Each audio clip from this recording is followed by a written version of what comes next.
तो जय श्री कृष्णा दोस्तों, स्वागत है आप सभी का गीता ज्ञान सागर में। तो दोस्तों, आज हम आचार्य चाणक्य के वो 5 विचार लाए हैं जिसको वाकई समझने व जानने से हमारे जीवन में काफ़ी बदलाव आएगा, काफ़ी परिवर्तन आएगा और हम लोगों को अपने जीवन को सफल और उज्जवल बनाने में पूर्ण रूप से मदद करेगी। तो चलिए शुरू करते हैं। तो दोस्तों, सर्वप्रथम आचार्य चाणक्य कहते हैं कि मनुष्य को चाहिए कि वह मन के द्वारा विचारे हुए कार्य को अपने शब्दों द्वारा दूसरे के सामने प्रकट न करे, बल्कि उस पर अच्छी तरह विचार करते हुए कार्य को परिणाम रूप में परिवर्तित कर दें। तो दोस्तों, आचार्य चाणक्य के इस सूत्र का सार ये है कि वे ये कहना चाहते हैं, किसी कार्य के संबंध में कोई योजना बनाई हो तो उसे वाणी से प्रकट नहीं करना चाहिए। उसे दूसरों को सामने कहना नहीं चाहिए कि मैं ये करने वाला हूँ, मैं वो करने वाला हूँ। मन के द्वारा सोचे हुए कार्य को वचन से, वाणी से अर्थात कहीं बोलना नहीं चाहिए। उसे मनन पूर्वक अपनी रक्षा करें और चुपके चुपके ही उस कार्य को कर डालें। और दोस्तों, वेद में भी कहा गया है, अपने कर्म के द्वारा ही बोले, जो सोचे या कहें उसे करके दिखाएं। तो दोस्तों, अक्सर ये भी देखा गया है कि लोग अपनी योजना दूसरों के सामने उजागर कर देते हैं और वे उसे कर नहीं पाते, तो फिर उनको बाद में दिक्कत होती है, बेइज्जती का सामना करना पड़ता है। तो दोस्तों, अब हम आचार्य चाणक्य की दूसरी सूत्र समझने की कोशिश करेंगे।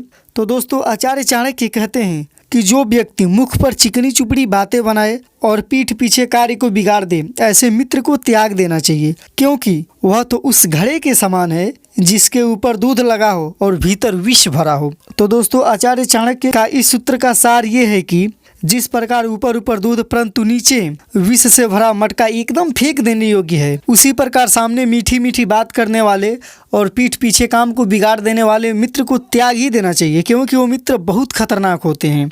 मित्र वही है जो मुंह पर भले ही खरी खोटी सुना दे परंतु पीठ पीछे कोई बुराई ना करे, किसी के सामने आपकी निंदा ना करे, वही आपका सच्चा मित्र है। तो दोस्तों, अब हम आचार्य चाणक्य की तीसरी सूत्र को समझने की कोशिश करेंगे। तो दोस्तों, आचार्य चाणक्य कहते हैं कि मनुष्य को चाहिए कि प्रतिदिन एक श्लोक, आधा श्लोक, एक पाद या एक अक्षर का स्वाध्याय करे और दान, अध्ययन आदि शुभ कर्मों को करता हुआ ही अपने दिन को सफल बनावे, दिन को व्यर्थ न गवावे। तो दोस्तों, आचार्य चाणक्य कहते हैं कि प्रतिदिन हर मनुष्य को एक श्लोक ही सही, समय न हो तो आधा श्लोक अथवा उस आधे के भी आधे श्लोक अर्थात थोड़ा भी उसे स्वाध्याय करना चाहिए, अपने मन से पढ़ना चाहिए, अपने दिन को सार्थक बनाना चाहिए। और जो व्यक्ति जिस दिन शास्त्र का एक अक्षर भी नहीं पढ़ता, उस दिन को उसके जीवन में निरर्थक ही समझना चाहिए।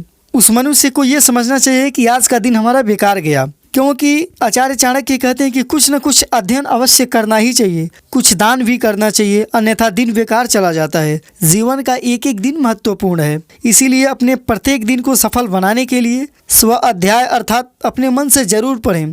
दान अथवा यज्ञ आदि सत्कर्मों को अवश्य करना चाहिए।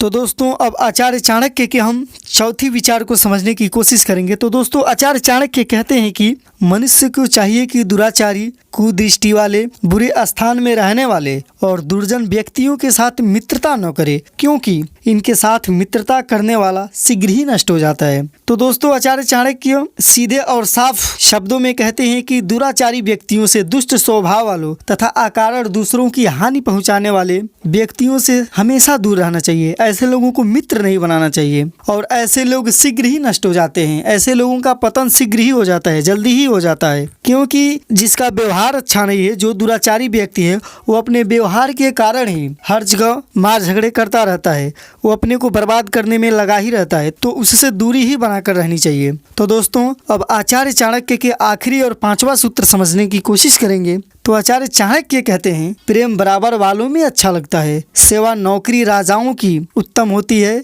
व्यवसायों में वाणिज्य सर्वोत्तम है और उत्तम गुण वाली स्त्री घर में सुशोभित होती है। तो दोस्तों, आचार्य चाणक्य इसमें हमें समझा रहे हैं कि प्रेम संबंध बराबर वालों से ही ठीक रहता है, इसी प्रकार और रूपवती स्त्री अपने घर में ही शोभा देती है। तो दोस्तों, आचार्य चाणक्य के ये थे 5 महान विचार, जिसको वाकई समझने और जानने से जीवन में कुछ तो परिवर्तन आएगा ही आएगा। तो दोस्तों, आज के लिए इतना ही। मिलते हैं अगले वीडियो में। वीडियो देखने के लिए बहुत बहुत धन्यवाद।